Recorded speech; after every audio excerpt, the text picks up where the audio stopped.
নামাজ যখন একা পড়ি 10 রাকাতে 3 মিনিট, মানুষের সামনে যখন দাঁড়াই 4 রাকাতে 6 মিনিট।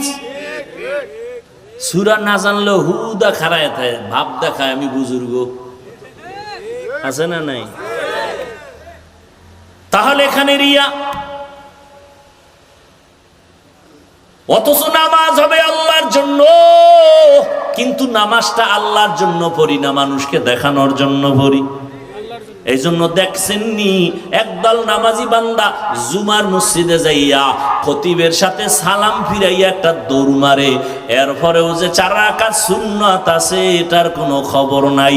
আল্লাহর কসম করে বলে গেলাম পাবনাবাসীরা, তুমি 4 রাকাত সুন্নাত ইমাম সাহেবের 2 রাকাত ফরজের আগে যদি না পড়ো সেটা ভিন্ন কথা আছে ওলামাদের মাঝে, কিন্তু ইমাম সাহেবের সালামের পরে আরো 4 রাকাত সুন্নাত আছে, যদি না